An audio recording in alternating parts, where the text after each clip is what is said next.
Hi, and welcome to the show. Rate and review at kevinmd.com/rate. Subscribe at kevinmd.com/podcast. Today in the show, we have Morarji Peesay. He's a neonatologist, and he's the author of the book, Absent Father Syndrome, Overcoming the Trauma of a Fatherless Childhood. There's an excerpt from that book on KevinMD. Morarji, welcome to the show. Thanks so much, Kevin. I think it's fantastic. It's a great opportunity. I'm so thankful for inviting me.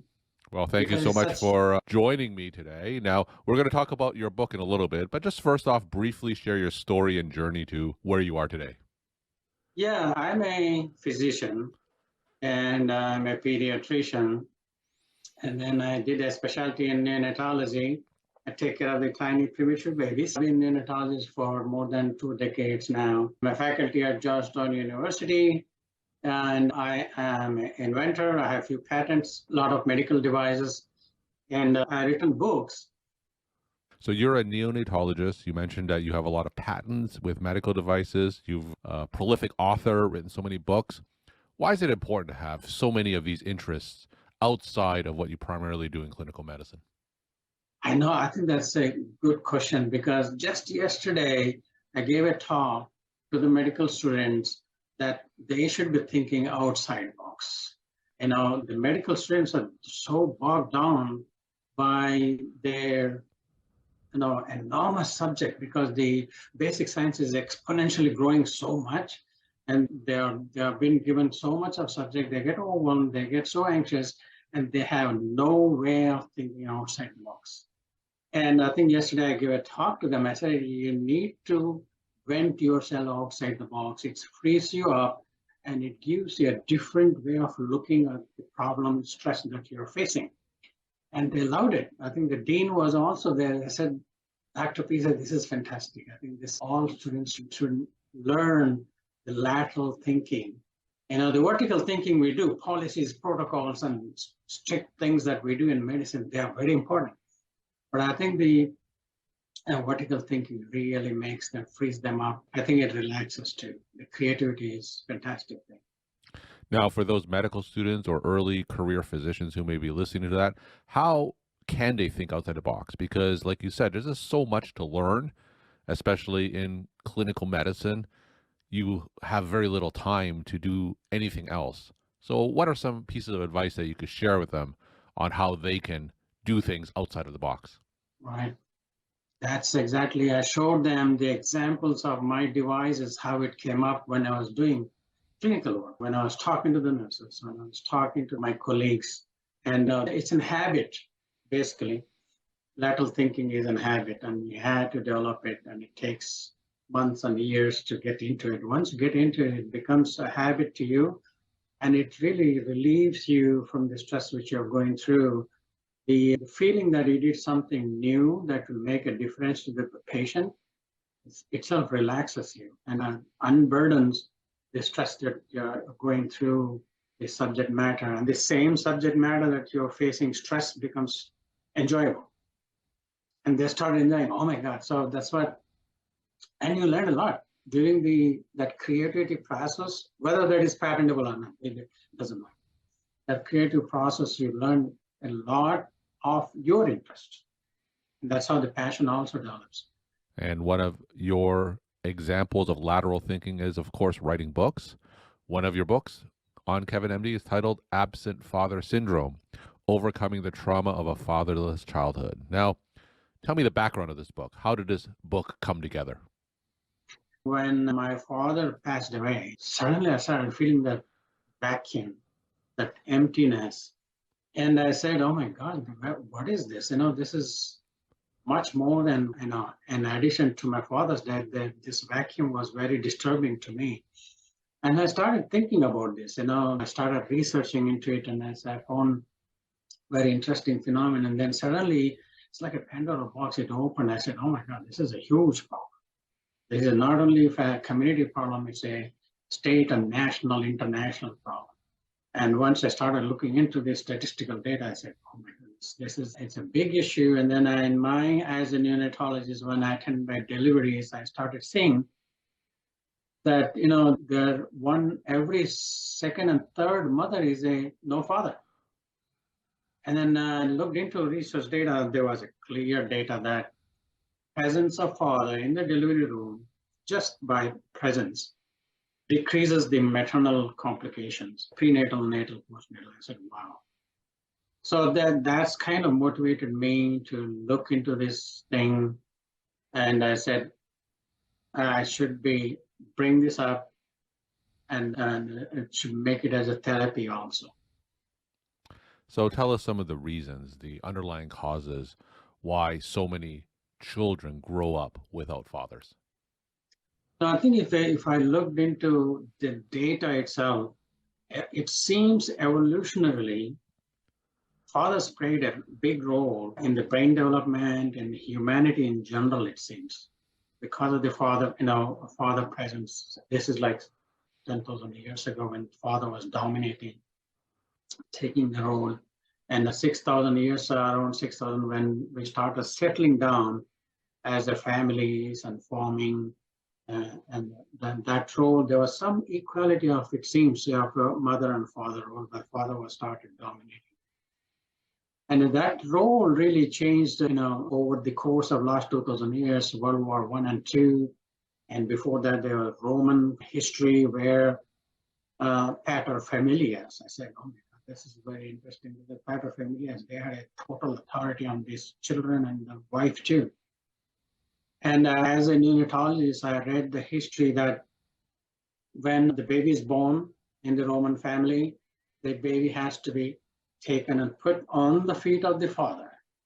And the paterfamilias will decide whether he's going to consider that as his own son or daughter or discard it. And if he says, I don't like this one, then that child becomes bastard, it seems.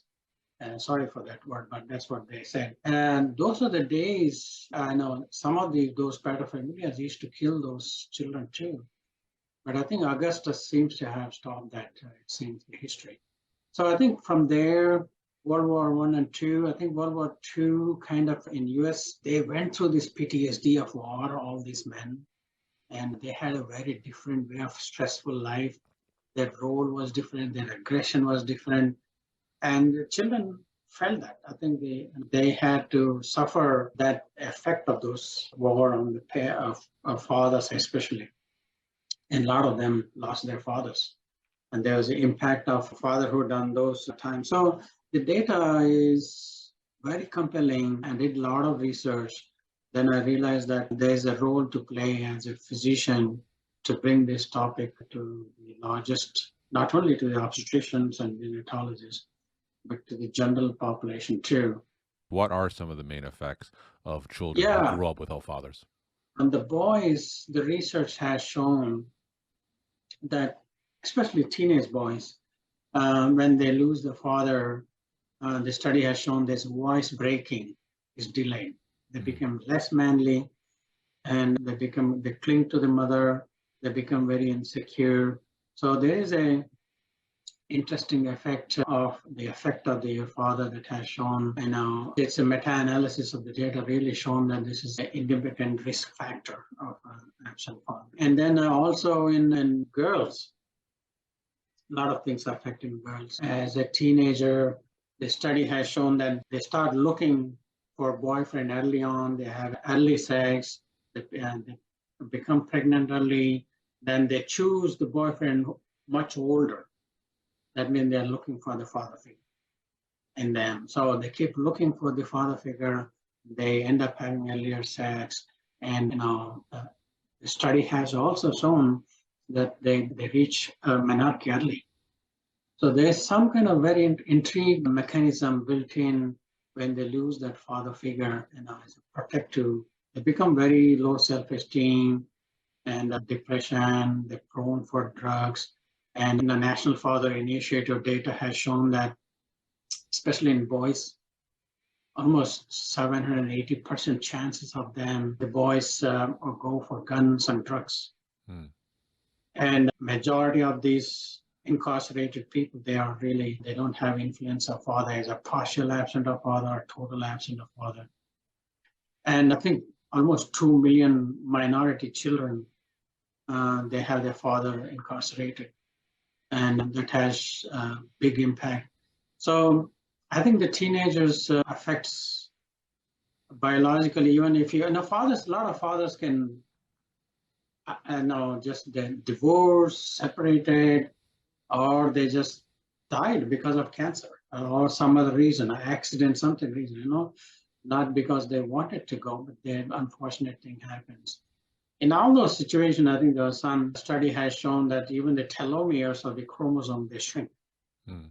And that was very interesting to me. I said, oh my God. So I started really expanding much deeper into how it starts to affect, and I started applying to my brothers and sisters, and I said, wow, and this is a bigger issue. The subtitle of your book is Overcoming the Trauma of a Fatherless Childhood. Now, for those children who do grow up without fathers, what are some ways that they can cope with that? Yeah, I think there is a lot of resources. I remember, Father's Day. Whenever you are there in a Father's Day, you should see the blogs and Googles. Those children who don't have father, oh my God, they feel so much pain. They feel that why this father absence is coming. You know, you know, where my dad just lives in the other street. He never talks to me. And it's such a painful message. I read them. I said, oh my God. It is not only a child phenomenon, even as adults, we feel that the pain never goes away. The father absence pain that I still have never goes away. And it's a complex mechanism that never goes away. And so I think the teenagers, not only teenagers of different ages, people as early as 3 years old, as old as 70 years old. I remember when I was talking to my dad, one time I started exploring, he was in tears. And he was 70 years old. I said, oh my God, this is unbelievable. There's a national fathers initiative in US, and there's a global father initiative. I think each country should have that big treasure of resources. So there's a lot of resources to go to analyze yourself, because each person has their own story. My friend was saying, oh, you know what, my dad, he was driving, he died in a car crash, and before that he was saying these kind of things. He was making sure will is written a lot of things. So if you look through these things, you feel it, and it's a healing process. Going through the details of the history of your fatherhood absence in detail itself is a healing process. Knowing that this is a global problem is a healing process. So that's why my book brings up that you're not alone, that this is a global phenomenon. There's a lot of people like that. Absent on our Father's Day, don't feel bad, because that's why I started making that one should have a father absent syndrome. I created a pamphlet. I said every year, the day after Father's Day, we should have a absent Father's Day, and it will be a healing process too. Tell us what are some of your take-home messages that you want to leave with the KevinMD audience.